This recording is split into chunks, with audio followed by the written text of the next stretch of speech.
کہ صحابہ کرام نے جدھر اونٹ کا رخ تھا ادھر آگے بڑھنے لگے، افریقہ تک پہنچے اور یورپ تک پہنچے اور ادھر جو ہے نا چائنا تک جو ہے صحابہ کرام پہنچے اور دین کی دعوت دینے لگے۔ میری عزیز طالبات، یہ ہماری ذمہ داری ہے، ہر مسلمان کی ذمہ داری ہے، ہندوستان کے اندر خاص طور پر ہماری ذمہ داری ہے۔ آپ کی جو تعلیم میں جو آپ کی سہیلیاں ہیں غیر مسلم، ان کو آپ اسلام کی دعوت دے سکتے ہیں۔ آپ اپنے اخلاق اور کردار کو اونچا رکھیں، ان کے سامنے اسلام کے اخلاق اور کردار کو پیش کریں اور ان کے سامنے اسلام کی سادہ تعلیمات کو پیش کریں۔ آپ کو معلوم ہونا چاہیے ہندوستان میں ماشاءاللہ بہت سے اللہ کے بندے ہیں دعوت دین کا کام کر رہے ہیں اور غیر مسلموں کو جا کر دین کا تعارف کرا رہے ہیں۔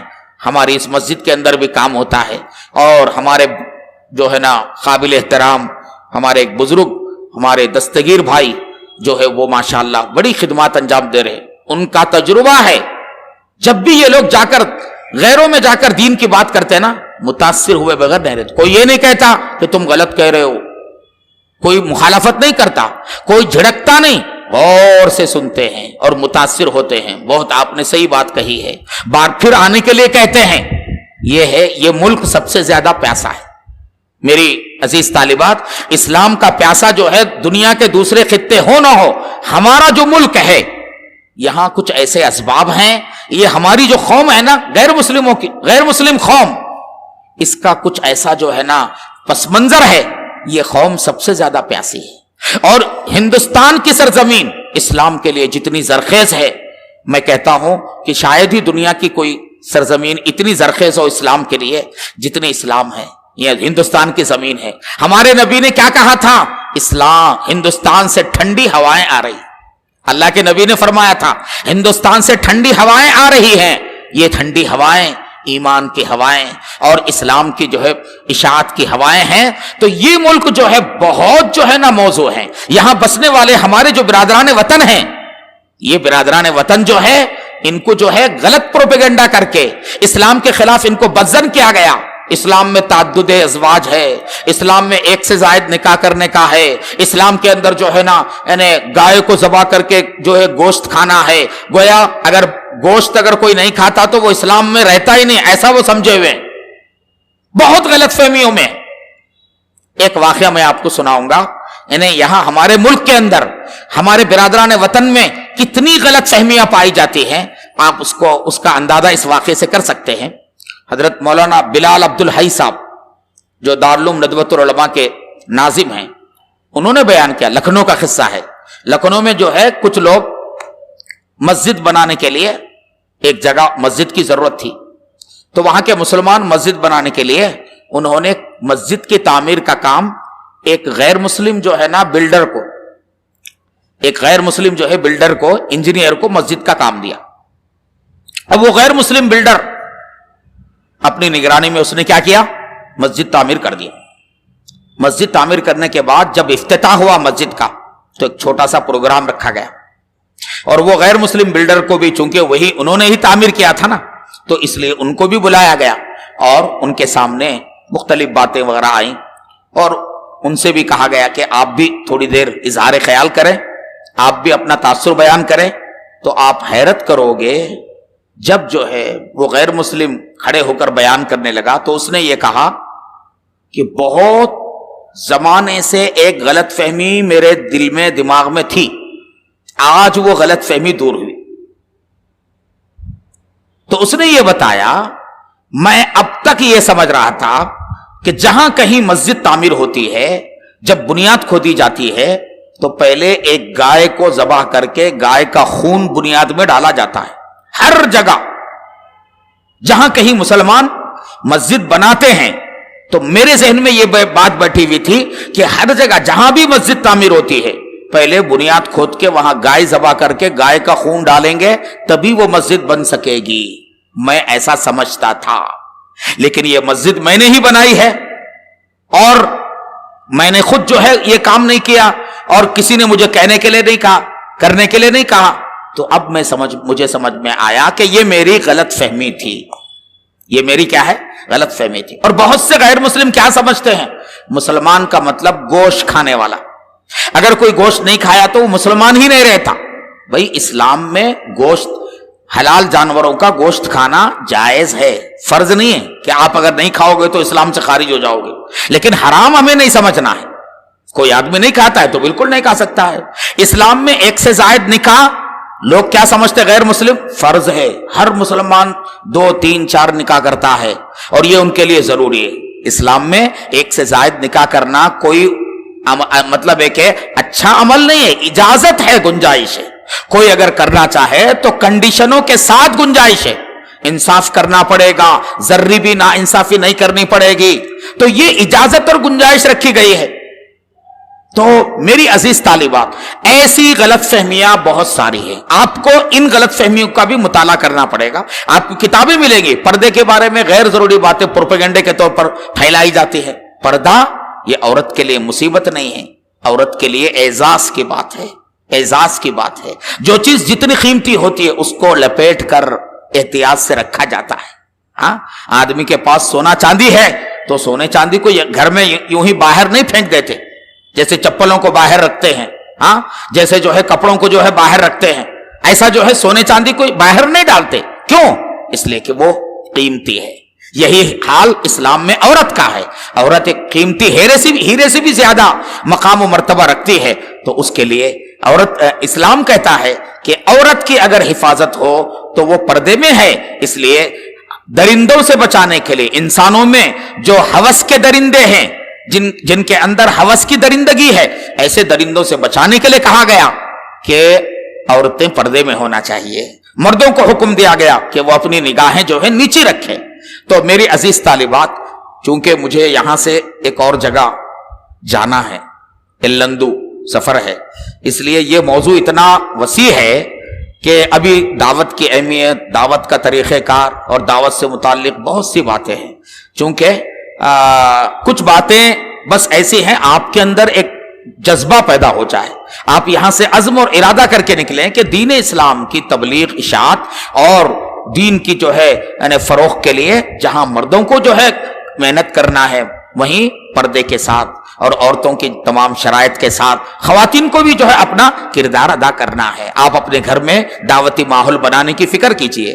آپ جن بچیوں کے ساتھ رہتی ہیں، آپ کے کلاس کی جو بچیاں ہیں، سہیلیاں ہیں، ان کا دعوتی ذہن بنانے کی فکر کیجئے۔ اور آپ کے کالج میں، اسکول میں جو ہے نا غیر مسلم بچیاں ہیں، ان کو اسلام کی دعوت دینے کی عملی جو ہے نا تربیت آپ حاصل کیجئے اور عملی جو ہے سلسلہ شروع کر دیجئے، تو انشاءاللہ ثم انشاءاللہ بہت زیادہ آپ کو کامیابی ملے گی۔ اللہ تعالیٰ عمل کی توفیق عطا فرمائے۔ جو مضمون میں نے ذکر کیا ہے، یہ صرف جو ہے ہلکی ہلکی جھلکیاں میں نے رکھی ہیں۔ اگر اس کی پوری تفصیل چاہیے تو نیٹ پر جو ہے میں نے جو کتاب کا حوالہ دیا، اپنی کتاب دعوت دین، اہمیت اور طریقہ کار، ضرور اس کتاب کا مطالعہ کریں۔ اس میں غیر مسلموں میں دعوت دینے کے طریقوں کا ذکر کیا گیا ہے، دعوت کے اسلوب کا ذکر کیا گیا ہے، دعوت دینے کے کتنے طریقے ہیں اس کو بتایا گیا ہے، دعوت دین کی اہمیت کیا ہے وہ ذکر کیا گیا ہے۔ یہ ساری چیزیں، غیر مسلموں کے تاثرات بھی اس کے اندر ہے۔ تو مجھے امید ہے کہ انشاءاللہ اس کتاب سے آپ استفادہ کریں گے۔ اللہ عمل کی توفیق عطا فرمائے۔ وآخر دعوانا ان الحمدللہ رب العالمین۔ دعا کرنا۔ اللهم صل على سيدنا محمد وعلى آل سيدنا محمد مبارك وسلم۔ اللهم لك الحمد كله ولك الشكر كله بيدك الخير كله إليك يرجع الأمر كله۔ اے اللہ ہمارے بیٹھنے کو، کہنے سننے کو قبول فرما۔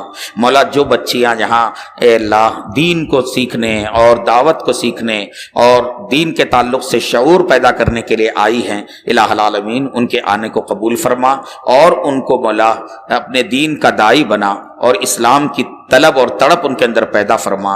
مولا ہم سب کو مولا مرتے دم تک دین اسلام کی دعوت سے وابستہ رہنے کی توفیق عطا فرما۔ اپنے دین کی کچھ خدمت ہم سے اے اللہ لے لیجئے اور ہمیں جو ہے کسی قابل بنا لیجئے، ہمیں اپنی اصلاح کی توفیق عطا فرمائیے۔ وصلی اللہ تعالی وسلم۔